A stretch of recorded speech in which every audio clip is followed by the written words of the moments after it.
Getting walk-up songs for pluralism is maybe the coolest thing that I didn't know I would experience. Anyway, hi, I'm Mike Whittington. I direct all of our faculty work at Interfaith America, and I'm so glad to be with you today for our closing plenary. You know, if we can take our minds back to the opening plenary, those lightning round talks with Allison. Where is Allison? Let's see here, the lights are bright. Anyway, you remember Allison, she gave us those signs, right? Agree, respectfully disagree, build, right? And we keep doing that, right? We agree, sometimes we respectfully disagree, we build with the same group of people over and over and over, and before we know it, what we've done is we've built pluralism. And today, we're going to be, as we close out, talking about building the stage for pluralism on college campuses. It's vital that this work takes place collaboratively, right? So it's easy when you go out from here, if you're a student or student affairs staff or senior leaders or faculty, to think in terms of your own kind of sphere of influence, and that's great. But what we want you to do is to think about agreeing, respectfully disagreeing, and building with folks across the campus. So what we're going to do is you're going to hear from panelists from across campus life on what it's like to build pluralism, both the good times and the challenging times, as you go back to give you some concrete things to apply in your campus life. Just a quick plug for the Fostering Pluralism in Higher Education Pluralism Playbook that you've seen on that reel. Look that up. If you just Google Interfaith America Pluralism Playbook, it'll get you there. Because that is our one-stop shop kind of roadmap for building pluralism across college campuses. One thing we're going to do, just to let you know, is after we have the panelists talk, we're going to do a Q&A. And what I want you to do is I want you to get out the CVent app and you click on the session details, you scroll to the bottom, and at the bottom there's a live Q&A. And then you're going to type in your questions. I'll get them. We won't be able to get to all of them, but let me have them, all you got. And then we'll put those in front of the panelists. Sound good? There we go. Okay. All the energy. All right, sound good? All right, here we go. All right, well, just like we can't build a campus by ourselves, we can't very well have a panelist, a whole panel with just a moderator. So please join me in welcoming my friends and our panelists, Sudha Wadawani, Abhinav Krishnan, and Paul Lambert.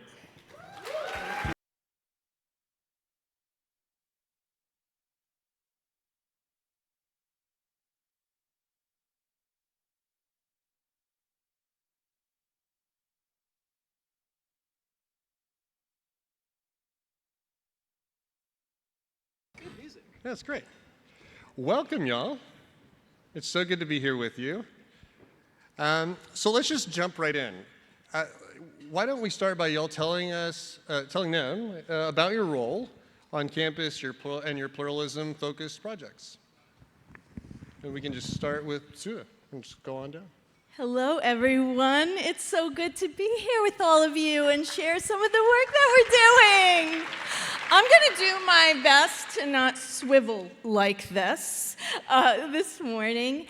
So I am a clinical and community psychologist in northern New Jersey at beautiful Montclair State University, about a half hour south of New York City. And I have been there for 19 years. Yes, and we are a public university with a commitment to spreading the common good and increasing access to education. And we are inclusive in who we are, not just what we do. And I have, my role is to provide supportive spaces for students and create environments where students, faculty, and staff can truly feel a sense of belonging and be their full selves. And I really feel that I've really belonged at our university. Last year, I did the Bridging the Gap grant here, or Bridging the Gap training here, and I took it back to our university, and we got the grant, and we've been doing amazing work already, which I'll be talking about. I trained 18 of our staff, faculty, and administrators in the curriculum. We had a 6-week training in the spring, and it was those staff, faculty, and administrators who advise student organizations, cultural organizations, faith-based and affinity groups on campus. And a few of them are here today, shout out. We really look forward to then taking back what we're learning here this year and continuing the work. And I'm really glad to be here. Hi, everyone. My name is Abhinav Krishnan, and I just want to say, I know it's 9:30 a.m. on a Sunday after 3 days of conference. So thank you all for being here. I know you could be in your hotel rooms watching Love Island, but it really means a lot that you're here with us. My official title is Field Coordinator of One Small Step at Vanderbilt. But you're probably like, what the hell does that mean? So let me break it down for you. One Small Step is a program by a nonprofit called StoryCorps, and it's founded on the belief that by sharing our lived experiences, we can humanize our different beliefs. And the way we do that on campuses is we teach students the skills they need to have conversations across differences, so purposeful sharing, active listening, curious question asking. Then we create the opportunities they need to have those conversations, to practice those skills and build those habits. And then finally, because StoryCorps is a storytelling nonprofit, we capture those stories and we model to the community what that can look like. So if pluralism is an orchestra, then One Small Step shows people that they have music worth sharing. We teach them how to play their instrument, and we instill the confidence and comfort they need to sit next to someone that's playing a different tune. Now, as the field coordinator, it's my responsibility to build relationships with our university partners, to listen to students and what you all want, because that's really important, and to find ways to weave our program into the existing campus culture. So, in short, I work with my team to set the stage for the symphony.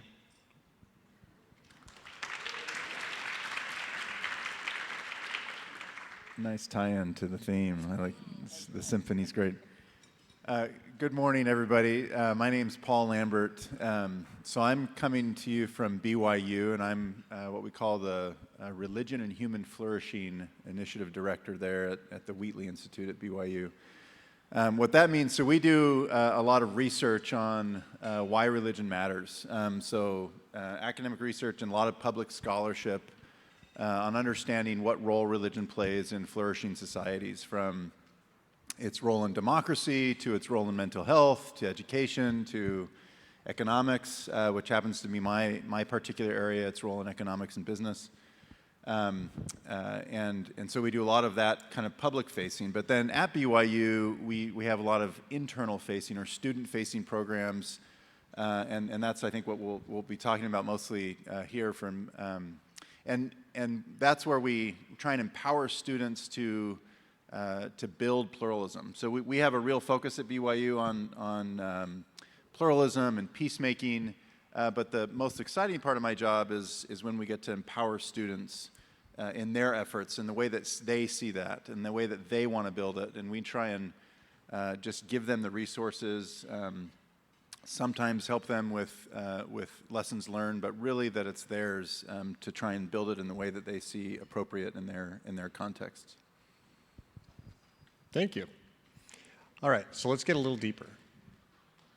One of the things we talk about at Interfaith America a lot is the importance of knowing your why, right? That kind of helps us, kind of forms a North Star for us, keeps us going. Why don't you share a little bit more about your why, about how, what motivates you to do this work, what motivates you in your specific programs, what's your ethic of bridge building? I mean, maybe we start with Abhinav and then go to Paul and then come back to Sudha. Oh, goody. I grew up in between two worlds. I grew up in and I know you're going to talk about this a little bit as well. I know, I was hoping I could go after you. I grew up as a child of Indian immigrants in San Jose, California. I moved to India for high school, and then came back to the States and went to college in Nashville. And so I kind of had this natural curiosity about the world as a result of being in two different spaces and having two different identities. And that might be familiar to some of you here today. As a result, I came to college with a lot of questions, and the students in the crowd might recognize this. I found that conversations with my peers kind of went one of two ways. Either they said, let's argue and let me prove you wrong, or they said, let's not talk about that at all. Let's just agree to disagree and then talk about the weather. And I personally found that frustrating. I thought I was coming to college as in part of a collective search for truth. And instead what I found was an environment that was rather apprehensive. Personally, I have a real interest in understanding our disconnection from our natural environment. And the work I do here today at StoryCorps and with incredible organizations like this one is important because I think connecting as humans is the first step in understanding how we can connect to everything else. I'm just really excited. I wonder what it would mean for us if we could better empathize with one another, what that could mean for how we relate to the rest of the world. And so that's what really gets me excited about this work. Thank you, Abhinav. Thank you. So like many of you, my faith is deeply important to me, and I'd say that's the first thing bringing me to this, and my commitment to seeing others as equals and children of God in my vernacular. But there's other things playing into this as well. One is I don't see another choice, another good choice than to build pluralism. We do a lot of work around the data, and what the data suggests is that flourishing societies are pluralistic societies. And I don't see a society where people are flourishing and happy if they don't have agency, if they don't have dignity. So it's a situation of not having another good choice. It also happens to be something I want to do, but it absolutely is as I think about the world, it's something that this is where my efforts need to be because I don't see another place where they should be. In addition to that, what brings me energy and excitement in this is seeing progress, which can sometimes be hard, but when I see people being able to live authentically, when I see people motivated and able to be who they are, to be connected to how they see themselves and how they see the world, that's what's exciting and motivating to me. That's the ethic, the dignity, the agency that I bring to this. Yeah. Beautiful. Thank you. Yeah, absolutely. As a psychologist, I have so many follow-up questions, but I will refrain. Abhinav, I felt so connected with what you shared. And I really feel being a part of two worlds, having been born in India and from an immigrant family, is really inherent to who I am. Also being a woman of color with so many intersecting identities, I'm always bridging internally. And so that internal bridging all these identities, assimilating into the U.S. through my life in an immigrant family, was always bridging to belong, bridging to connect. I grew up as the new kid in a community that really wasn't welcoming to difference. And so I was very bullied. There's a reason I'm a psychologist. You know that scene in Forrest Gump? You know that scene where he gets on the school bus and he's going front to back and no one's giving him a seat, and then he goes to the back and he comes back? That was me. You know, that scene really was powerful and triggering for me.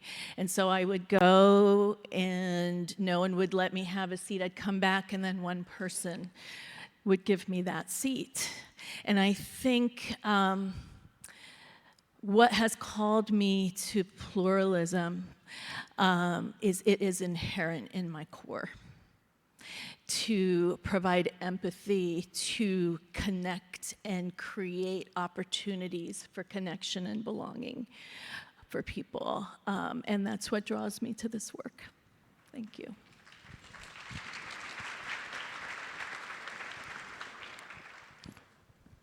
Thank you. Thank you. All right, so let's zoom back into life on campus. All right, and one of the things we're aware of is that every context looks different, and the way we talk about pluralism then may look different as we kind of translate that into institutional contexts. I wonder if y'all could talk a little bit about how you talk about pluralism on campus and in ways that resonate with folks on campus. Yeah, I can start that, Mike. Thank you. So one of the, again, I'm from BYU. You may or may not know, so BYU is associated with the Church of Jesus Christ of Latter-day Saints, and so that's the main vernacular that we use. The majority of students that are there, not all, but the majority of students that are there come from that faith background. One of the things, we're fortunate right now, the church, our church leaders, in particular our president, a man named Russell M. Nelson, has spoken extensively over the past decade-ish about the concept of peacemaking, and that's the term that we use within our faith tradition, but in this case synonymously with being an interfaith bridge builder or building pluralism. And so that already exists, that vernacular already exists around campus, and the call to be peacemaker already exists. And so there's a real hunger already in that, you know, those that are trying to be faithful to their religious tradition in our context are wanting to be peacemakers, and so they're hungry to understand why. And so we take, you know, the words like bridge building or pluralism, and we use those, but we usually initially tie to concepts that are already in the vernacular, like peacemaking, and so that's an advantage that we have. The other thing that's been really powerful is connecting it to the personal experience. Unfortunately, we don't have to go far for us to all have personal experience in why pluralism deeply matters, because we live in unfortunately, a pretty divided world right now, and particularly in the United States. And so one of the things that we've found really useful is for students to make it personal, not just to look at, you know, blue and red division, but to look at, you know, how's your home life? How are you engaging with your teammates on your sports team? How are you engaging with your roommates, your friends?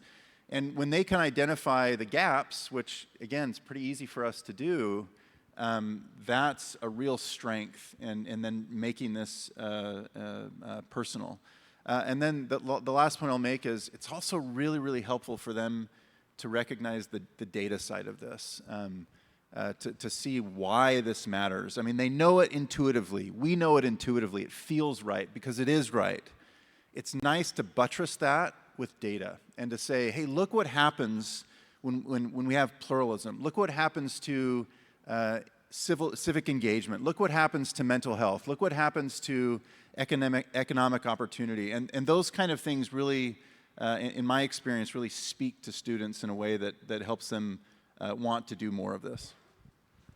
Thank you. Yeah, I'd love to add to that. At StoryCorps, we really lean on storytelling. And the reason for that is I think pluralism represents a really important idea, right? I like to think of it like diversity is not just the differences you like. It is also a 4-syllable word. And I important context. I was a student just 2 years ago, so I still think like a student in many ways. And I remember like coming out of class, right, having listened to professors lecture about academic and abstract concepts. And when I think about what it's like as a student to hear a lot of our dialogue programs and bridge building programs at universities continue to use abstract language, to lead with abstract language, I wonder like how my peers are receiving that. And so I think an important challenge for those of us here is to think about how do we maintain the values of pluralism and translate that into something, like Paul was saying, that's accessible to students. And so I like to use, at Vanderbilt, we like to use words that evoke images, right? Peace building is one of those. For us, it's storytelling, it's community, it's conversation, right? Like, think about it right now. As you hear those words, you can imagine two people sitting down. You can imagine your grandmother telling you a story. And I think that is, until we get to the point where people hear the word pluralism and they think of what we're trying to communicate, it's important that we lead with words that already have the values and the images that we're trying to convey. Thank you for that. At Montclair, we talk a lot about creating a community of caring with empathy, and I think that's really about meeting people where they are. Pluralism is really about meeting people where they are. And one thing I want to focus on is when doing this work, when creating these groups or doing trainings on bridging the gap, it's so important that we convey that it is a process, it's a journey. We're all individually working on that process within ourselves, and want to emphasize, it's the psychologist in me, that we all need to do that pluralism work within ourselves, our own intersecting identities. So that's an important part of how we relay the message and the process of doing the work. And also that it's a journey, and it's just like cultural competence. It's a journey that we're working on together. So I just want to emphasize on that. Thank you. Thank you. Okay, so this is really hard work.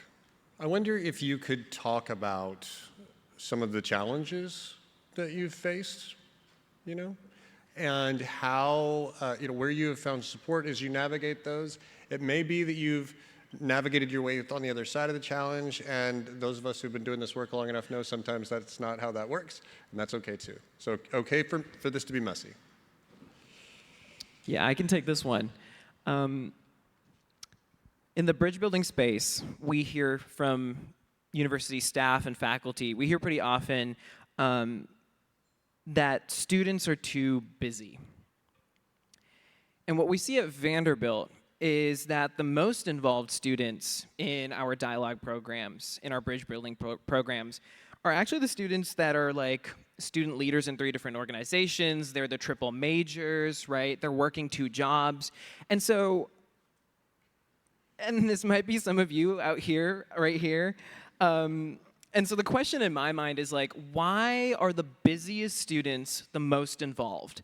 And why is that kid that's like pretending to study at the library, why aren't they coming to our bridge building programs? I see some of you laughing, you know what I mean. I think the common responses from administrators are, number 1, bridge building needs to be mandatory. And I think we know this about other mandatory activities on college campuses. Just because a student is physically present doesn't mean they're mentally present, right? And so if we're trying to engage them in culture change, we're going to need a different approach. And then administrators will say, okay, well, we need to provide incentives, right? Free food, money, merch. I don't know about you all, but when I was in college, I was like a raccoon. Like, I was finding all of the little things. And did I care about every single opportunity I went to? Maybe not. And so what we need to understand is that maybe we can't mandate or buy our way into pluralism work. Maybe this is one of those things that needs a different approach. And what I'm suggesting is going to sound like a lot of work. And that's because, like Sudha was saying, I think we need to meet students where they are, right? If you have a pre-med student that's like, why is this relevant to me? I already talked to my friends. Why do I need this work?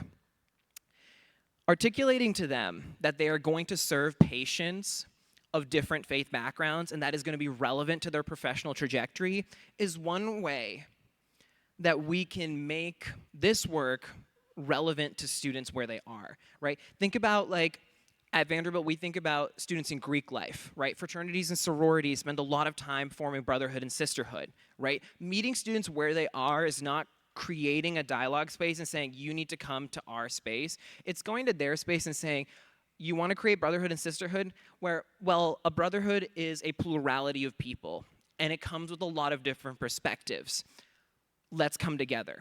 And I think that brings me to my second point, which is that students are not a monolith, right? We can't treat them all the same and expect them to respond to the same programs. And so, again, meeting them where they are is incredibly important, recognizing that they have different interests, that they have different incentives, that they respond differently to different stimuli. I know it's a radical new idea at a pluralism conference, but like, people are different. I want to, before I conclude, I want to point out that I might be the youngest person to speak on this stage at this conference, and I wonder, like, what more we could learn if we took the experience of my colleagues here and we combined it with the perspectives of the students that are in the audience here today.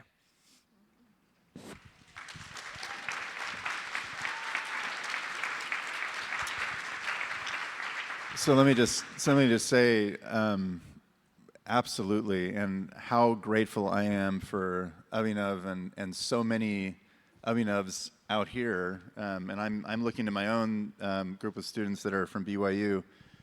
We desperately need the articulation that you have, right, and that your peers have.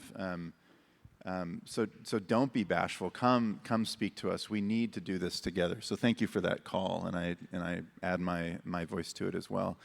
Let me just build on what you said and just quickly point out something else. I think too often we see this kind of work because it feels good as an extracurricular. It's not an extracurricular. We've got to build pluralism into finance. We've got to build pluralism into our chemistry courses. Pluralism is not a nice idea that we should do because it feels good, and it's, you know, and that's a thing that I think we often do, partly because we're dedicated to our disciplines, we're dedicated to our craft. This is part of the craft. If we want finance to be the best it possibly can be, we've got to build principles of pluralism in it. If we want accounting to be the best it can possibly be, we've got to build in principles of pluralism. So it can't be its own thing separate from everything else that's happening on campus. And we have to do that authentically, to what Abhinav was saying, but I think it's so important that we see this not as an extracurricular. And that's what I would say is one of the biggest challenges, is that's where people put it. They compartmentalize it somewhere else, and they're not seeing it as part of the everyday, and it must be. It has to be part of society. That's the only path forward. So it has to be part of all the elements or all the inputs to society as well. That's right. Absolutely. Real quick, can I just so it sounds like curricular inclusion as well, right? So not just co-curricular, in the coursework. Absolutely, yeah. Sudha. At Montclair, we're really working on our harmonizing, getting in sync, and bridging the silos on campus. And I really believe this work has to be embedded in your universities at all levels in all we do. Top down, bottom up, sideways, and all around. And harmonizing is challenging, right? And at an individual level, I just want to say that harmonizing, so I wasn't sure when I was going to fit this in, but I was a choir geek. I'm a singer. I will try not to break out into karaoke, but if there's extra time, harmonizing is really hard. Staying true to your own voice part while hearing and honoring all the other voices and being informed by them and getting that synchronicity going is hard work, right? And so it's so important that it's done at group levels, system-wide levels, and at our individual levels. So I want to emphasize the importance of that. And as we do it each in our individual levels, we're able to more and more then spread that, be less triggered, be less reactive. I think also when doing bridging work, it's so important to convey that it's not about changing the other person. It's not about that mushy middle that we refer to, right? It's not about debating, that it is about honoring all our perspectives. So it's hard work, and it's challenging just by nature of what it is. And I feel so grateful to be here in this community where we're all doing the work.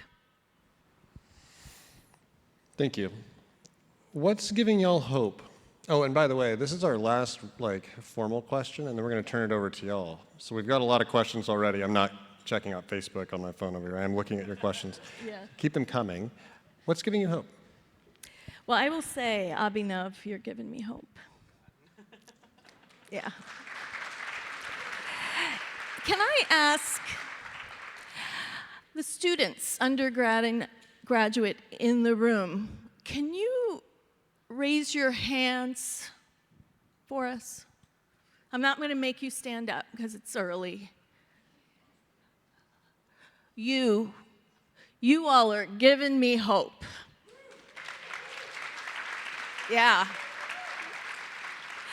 My two children, so when I started at Montclair, my kids were 2 and 4, and now they're a 20-year-old junior at NYU and a 23-year-old graduate of Wesleyan University in Connecticut. They give me hope. And my university and all we're doing in terms of embedding this work into our system. Our president's office a year ago formed a new office of inclusive excellence. That gives me hope. And the top-down commitment that we have from our higher administrators. A few are here today in front of me. You all give me hope. And so I also want to emphasize the importance. I wasn't sure where I was going to fit this in. Self-care is critical in doing this work in order to keep our hope going, right? Because of those challenges that we talked about. So it's so important to reach out to each other to form the network, and often we get those allies and peer mentors or actual mentors from across disciplines at these conferences, right? So that networking, that hope, my colleagues from across the country that have been supports for me through the years, they give me hope. Thank you, and thank you for all of you. Well, so that is very kind. Unfortunately, I can't accept all of her praise because I had the privilege here at this conference to meet emerging leaders that were once sitting where all the students were.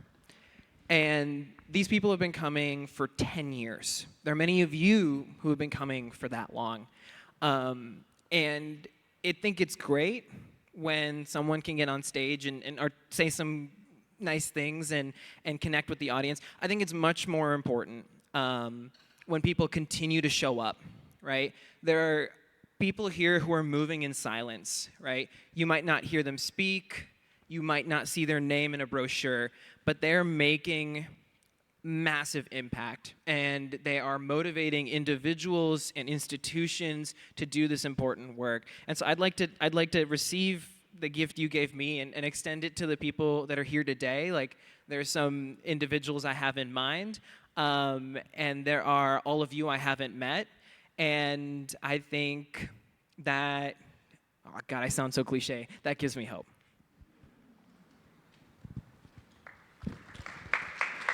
We have time, Paul. Real quick, what's giving you hope? You know, it's easy not to have hope, but one of the things that I see from time to time, and it's on an individual basis, is I see people feeling more free to be themselves, more free to say, yes, I do believe, and because of that, I'm going to act in such and such a way. I'll give you a really brief example from the business work that I do. I was on a call recently. This was not a university call, it was in some of my consulting work. I was on a call with two other people of different faiths than me. One of them shared that their father was probably nearing death in the next few weeks. And we knew we had known each other. We'd worked on business stuff together before. We knew of each other's religious backgrounds, again, different, but respected those religious backgrounds. It was aware, we had created a mini pluralism, if you will, among the three of us. Without any hesitation, the other person on the call said, "Brian, can I offer a prayer in my tradition for your father?" This is a Zoom call. We all kind of bowed our heads. This other friend of ours said a little prayer. Not in Brian's tradition, not in mine. What a beautiful experience that was. For me, for Brian, who felt the love of this individual who doesn't share the same faith, but what a tribute. Now, he knew that would be okay for Brian because we had that relationship, we had established that relationship, so it wasn't coming out of nowhere. That was a beautiful experience of pluralism where someone was authentic in their outreach, in their love towards someone else. It wasn't in the vernacular or in the language that Brian probably would have chosen if he was doing it himself, but it was so authentic and so sincere and so meaningful. I think of that same thing happening on college campuses, in society, how beautiful it can be when people in authenticity and sincerity can offer what they have to give. And that it's accepted and received with authenticity and sincerity, even if it isn't exactly the thing that I might ask for. Even if it's about us, it's not about me. And I was so moved by that and many other experiences like that. Those kind of things give me hope at that individual person level. Thank you. Thank you. And thank you for your questions. We got some great questions here. I'm just trying to decide whether we dive right in with the hardball question or we go with these. Let's start with the hard one, and then we'll kind of end on not such hard ones. All right. And by the way, so we can get through as many of these as possible, don't feel like you all have to chime in. All right? That's okay. But you're welcome to. Okay, so here we go. I'm just going to read it. Some faculty, staff, and students are opposed to pluralism because they are certain that their moral and political views are correct and certain that opposing views are dangerous and harmful. How do we persuade such people to embrace pluralism? I think people can be opposed to positions. I think they can be opposed to terms like pluralism. I don't think most people, there may be a few exceptions out there. People aren't opposed to people, right? And I think the more we can get to know each other as individuals, maybe we don't start with pluralism. Maybe we don't start with saying, you need to be more pluralistic. But maybe we start by saying, who are you? Maybe we start by saying, what's important to you? Can I get to know you? One of the most common questions I get is, how can I build an environment of pluralism for me? They usually don't say it that way, but in essence it is, how can I build an environment where I can be myself? Well, the answer is, build an environment where someone else can be them, right? And if we start there, then we can warm people up to the idea. This is about, at the end of the day, pluralism isn't, right? Pluralism isn't king. People are. We're after people. We're after dignity of people, not a term. Pluralism is a means, and so I think if we focus on the individual, we'll get to pluralism eventually. Can I just say, I love that you said, I think you said something like, can we create a space where, if you want to create a space where you can be yourself, create one where they can be themselves also, or first, or however you put that, beautifully, well put. Yeah. I just wanted to add to that. One of the questions we start off with in our One Small Step conversations are, tell me about your background, right? And that's an invitation to someone else to to be themselves. And I like that frame, Paul, because it suggests that like what we do for ourselves can also be something we do for others. It's this culture of reciprocity that I think is present in many faith traditions and feels very relevant in this work. I just want to echo that this is a journey. It's a fluid process. And each individual also, right, we see what's on the external, and there is so much there that's leading them to that position, right? It sounds like we're talking about individuals that may not have that strong back, soft front that we've learned about, right? And they may have certain traumas, experiences that are leading them to have that hard front right now. But that is their process in their journey right now. And they're working on that. We're the choir, right? We're preaching to the choir right now. Another music reference. And there are people that might not be at that point right now. And that doesn't mean that they aren't going to get there at some point, but just to recognize they are where they are perhaps for a reason. Perhaps they're in a space of experiencing retriggering or trauma or whatever it is in their personal journey that we may not know. So that empathy, I think, is one tool to help us cope with what we may see on the outside. Yeah, I love that. So maybe here it could be that sometimes simply empathizing, being present, not trying to force that's okay, right? It's okay. It's the meeting them where they are, That's right? exactly right. And maybe finding what is that place to connect. And it might be, because we're all at different places, it might be at a more superficial level, you know? It might be more focused on sharing food or breaking bread, and that might be where that person or that community is. With another community on campus, you know, and again, it's a process. Can I just add very briefly? I love, so what's been pointed out here are elements of pluralism, and I don't think we should let the term pluralism be the enemy of the elements. I mean, the reason pluralism works is because of the elements of pluralism, like you said, empathy or love or respect or dignity. Those are the things we're after. That's what creates pluralism, this label that we have. But it's not the label we're after the elements of pluralism. And so that by acting, by engaging in those elements, that's where we get pluralism. So that's the thing we need to start with one another first. Love that. I love that. Okay, so let's imagine that you have, here's another question. If you had unlimited resources and no red tape. It's like this is your experience, right? Okay. What's the one big, bold thing you'd do to make pluralism thrive on your campus?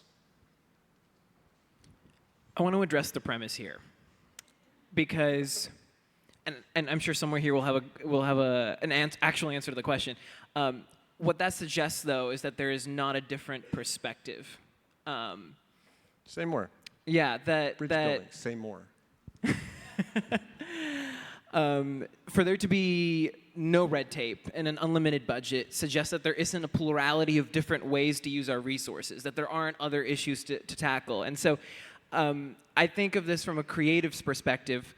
Constraint breeds creativity. And I think if we here had every resource in the world, I sometimes dream of what I would do if I was a benevolent authoritarian. And I think if this is going to come back to haunt me sometime in my future. I love you. I want to adopt you. But if no, my parents are watching, so You did so good, Mama. You did so good. And you should be so proud of your boy. So if I was a benevolent authoritarian, right, we wouldn't be forced to make the difficult decisions, to be creative in our responses. We might be able to not meet people where they are, right, because we have the resources to do so. So I want to say that I think this question was very well intentioned, right, and I'm very curious to see what Paul and Sudha have to say about this. But in some sense, as creatives and community builders, we should see the constraints as motivating us to do something different, do something well. Well put. Okay, Paul, what would you do, though? So Abhinav for benevolent authoritarian, you know, there's my vote. So I'll answer through a little story, a little anecdote.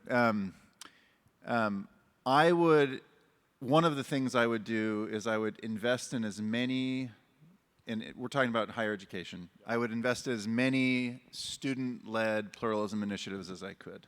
And the reason for that is, you know, they're seeing the world differently than I am. And in a context of higher education where we're trying to impact students, I think there's so much import in giving them some reins to run with this.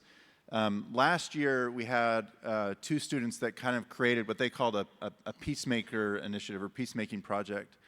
It's a new group on campus. And they wanted to have this thing around a really divisive topic to bring people together to teach them how to talk in their own way. And I thought it was a good idea. And we had done stuff like this. And usually you get, you know, you bring pizza and you get, you know, 50 or 100 or something like this. 750 people showed up to this thing. Wow. Because it was in their vernacular. They ran it. We did no marketing. I think we provided money for pizza or something like this. 750 people showed up to this thing. We were blown away. I think there's so much that can be done when we empower students, and we should work with them, as I was saying earlier, we should work with them, but they see things, they can articulate things in a way that I'm not ready to, I'm not positioned to, and I'm ready to do important things in my own right, but they're ready to do important things in their own right, and I think we need to trust and invest a lot in our student initiatives and help them be successful. That's one thing I would do. Agreed. Oh my goodness. So I think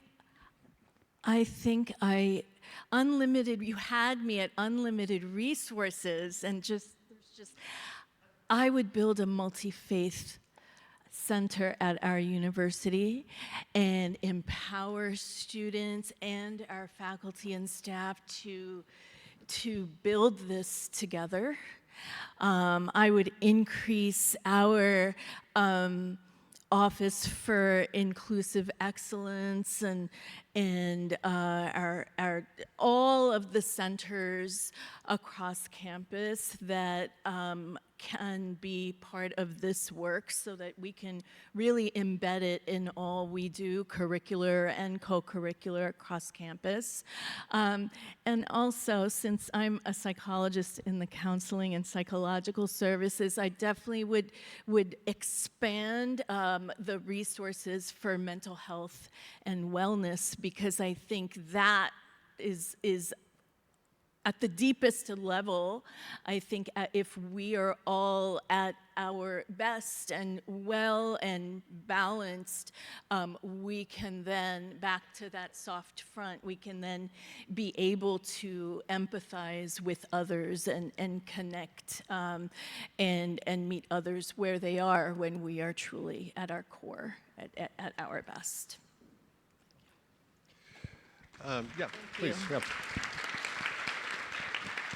So I actually want to get on this one very quickly because it's just too good. So here's what I would do. I would make it so that pluralism as a discrete learning objectives is integrated into the core list distributions, and ensure that faculty across all faculty, aim big, are trained in pluralism soft skills for teaching across disciplines. Wow. Sure, thank you. And that way we got students, we got faculty, and then we could also throw in, of course, student affairs components to that as well. Don't forget the benevolent authoritarians I was we get getting, as well. I was getting to that. We need also that as well, senior leaders on You'd be board. my right-hand man, don't worry. Okay, so we have time for one last question, and it's the perfect one for us to kind of answer in what one of my graduate professors called lucid brevity. May he rest in peace. Okay, here's the question. What's a belief in our space? What's a belief you think is actually holding us back?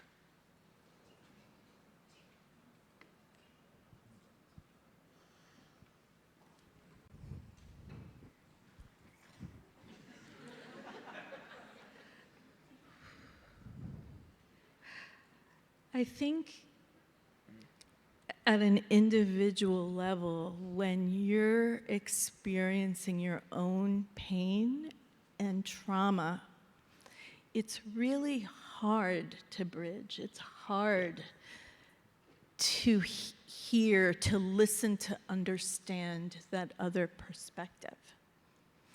And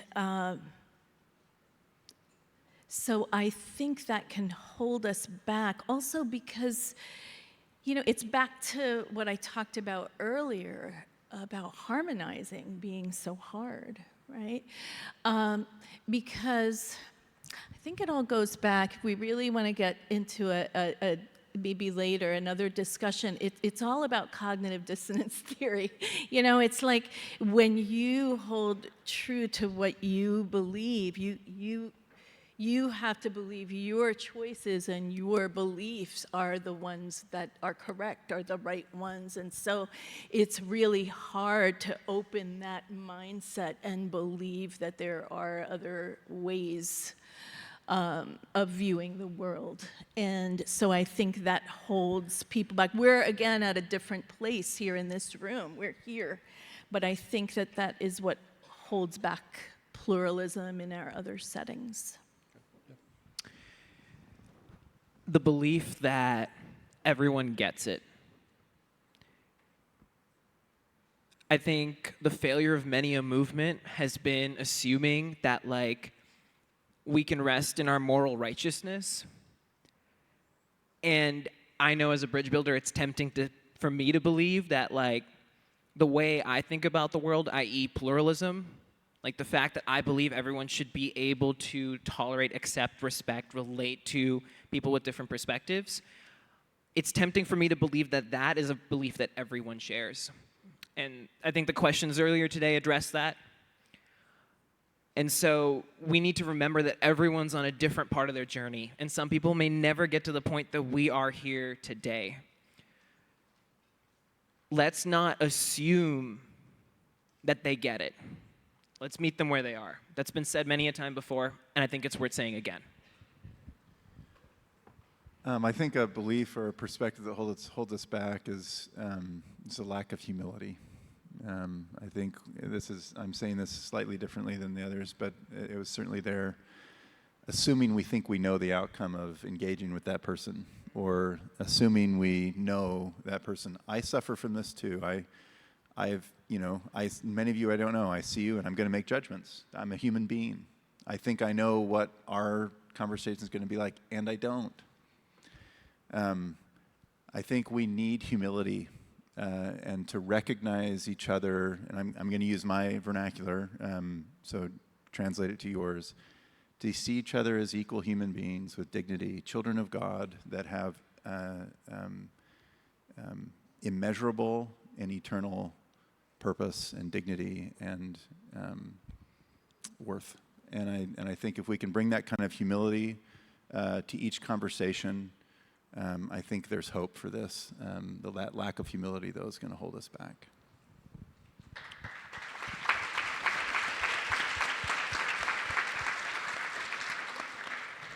Beautiful. Let's end there. We thank our panelists.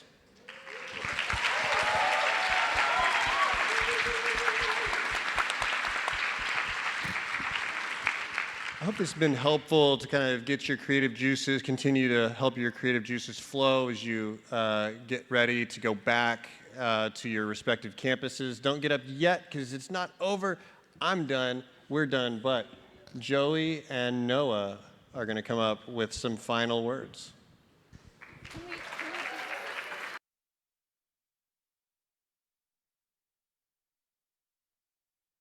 Much. Another round of applause for our panelists.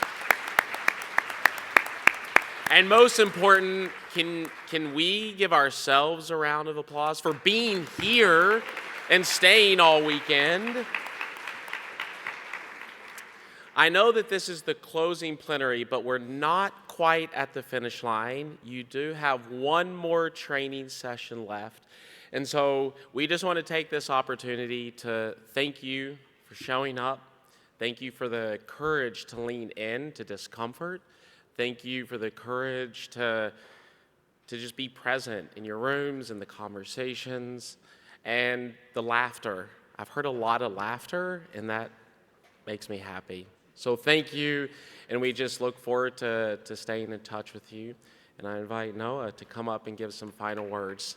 Thank y'all.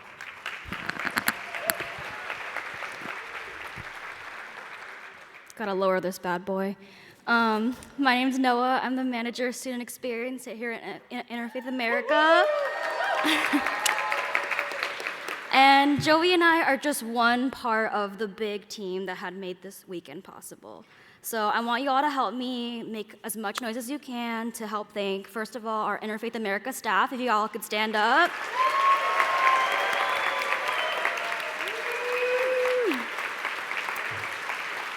Our emerging leader and external trainers, I think they're in the back. Woo!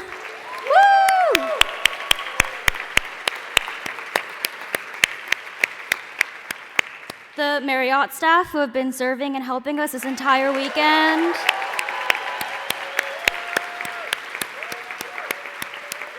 And then finally, and most importantly, Colleen and our Evergreen staff who have made this weekend so seamless and beautiful. Thank you.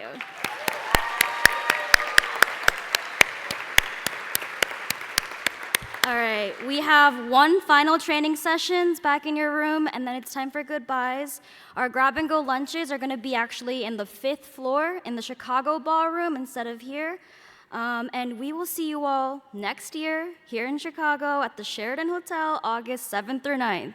Thank y'all.